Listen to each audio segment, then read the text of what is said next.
This is the first in a series of writings on the rhetorical yoga of the Dark Angel and where he sees his life in regards to the things that are about to come.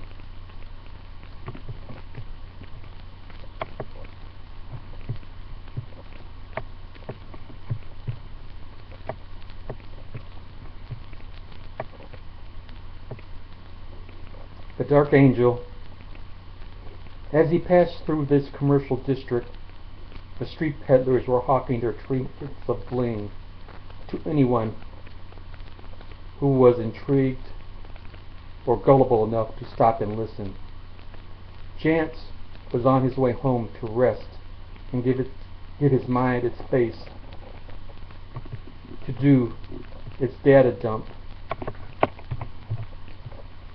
of the phenomena which caught his sensory and subconscious receptors.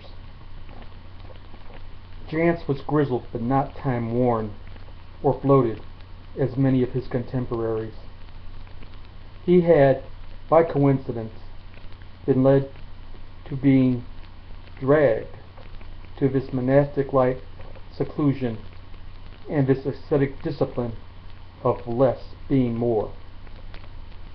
He was still wiry, and he wore a hood covering his head in the cooler months for warmth and to fend off head colds. His clothes were undistinguished and practical, so-called errand functional. Jance entered a discount store to grab some cut-rate dishwashing detergent and some household cleaner so he could fabricate a cheap washing machine detergent. He came up to the queue of people, noticing their individual states and demeanor. Most were in a festive mood for the holidays. A few showed an irritation which expressed itself in a scowl or a look of hurried impatience on their face, if not verbalizing sharp rebukes to their kids or to the situation at hand. Jance also noticed their physical condition. The most appeared to be younger than he. They were morbidly heavier than he.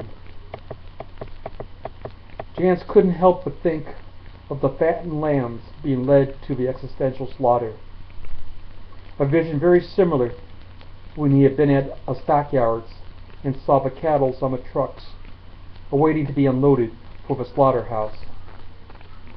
There was nothing they could do. There was nothing he could do for them. This was the general attitude he had towards those people of today in that store.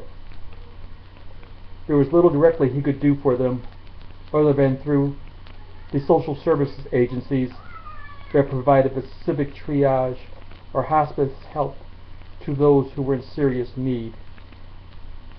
The poor are with us always, and having only your fingers to plug the holes appearing in a leaking dike were common convictions he held about such activity.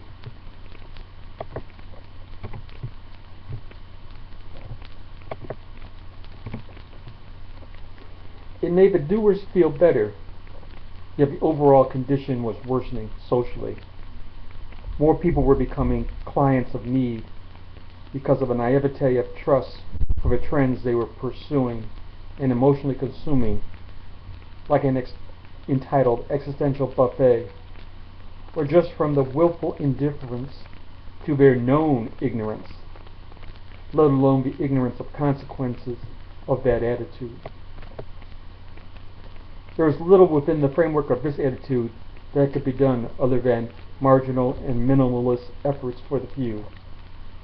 A mass effect was needed, but what?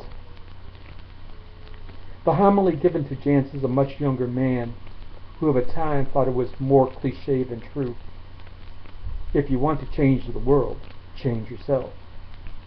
Turned out to have more substance than he had imagined at the time.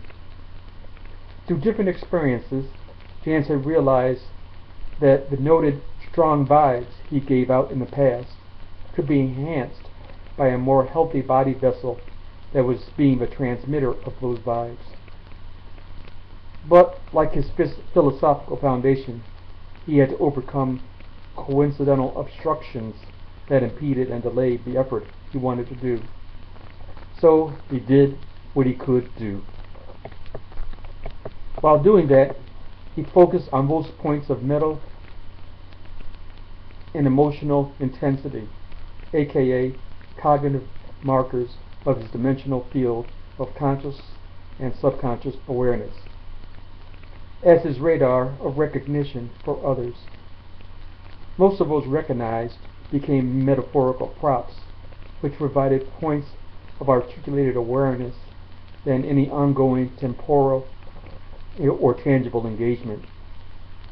The mundane pedestrian life became the practice field for developing those aesthetics of intensity of affecting transmissions. Beyond the interaction needed for the physiological sustenance and maintenance for his corporeal vessel, people were just incidental, dimensional utilities for that end. And the rare and sublime rabbit hole for inspiration. Thus Jans existed in a time warp between those sublime inspirations as he sought to improve his own acuity by limiting his own mental and emotional disorganizing distractions from his sensory field. This was no small endeavor, since deconstructing past knowledge and emotions, inculcated over years, was a daily existential challenge. But this was his yoga of mental meditations for clearing the mind by having a coherent focus of intensity on the true imperatives.